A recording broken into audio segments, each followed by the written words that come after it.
Hey everybody, this is Bill McDowell from Accelerant Research. I'm here with Kelsey Smart, who is one of our moderator slash qualitative research consultant team members.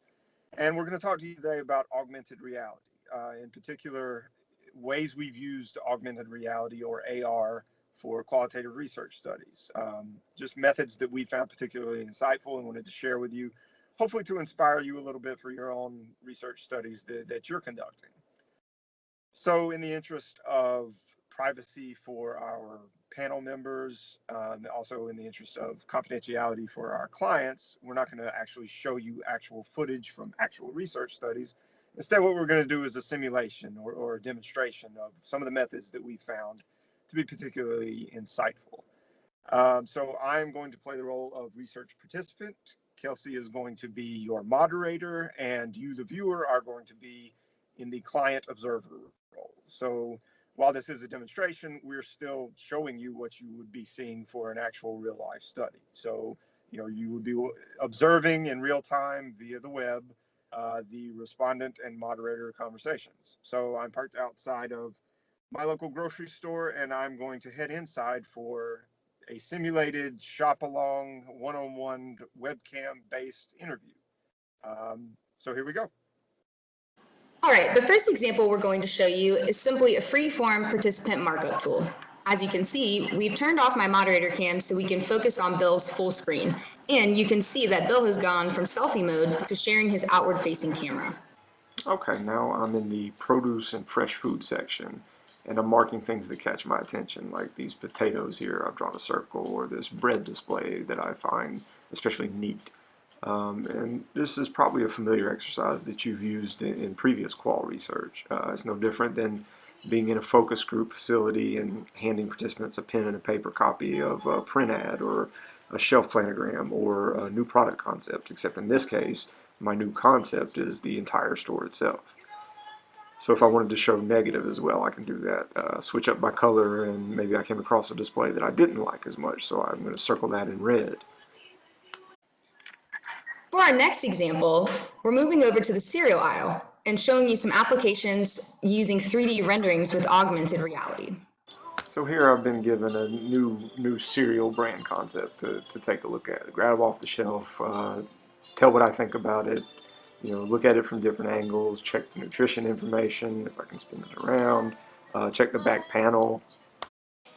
So here's another example, is a rendering of a new end cap display, still keeping with the cereal theme.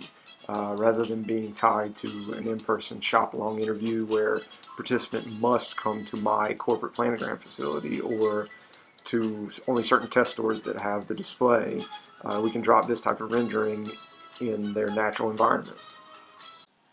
Our last in-store example is putting a new spin on a classic projective exercise.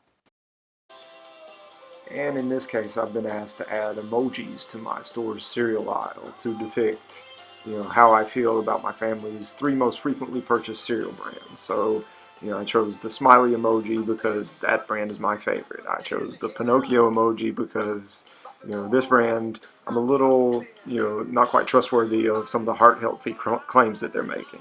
I chose the bottom sick emoji because, I see this brand as being garbage nutritionally, but my kids love it. One final example is back at Accelerant's focus group facility in Charlotte, just to bring home the idea that you don't have to think of these AR techniques strictly for remote webcam-based research. That's right. You can even use them with traditional in-person focus groups. In this example, we're testing a 3D prototype of a small kitchen appliance, for example. And really think about the possibilities here, right? Being able to test earlier stage prototypes in a closer to real life simulation where participants can easily visualize elements that may be difficult to communicate in your typical written concept description. So that's it, folks. These are the examples that we wanted to run through. Recognize that these are rough, and we've got a lot of examples crammed into a very short video. But understand that these types of techniques, they can be really engaging and fun for participants. We're not just looking at this from a cool factor standpoint. There's actual research applications here. Again, trying to bring that laboratory setting closer to the consumer's natural habitat.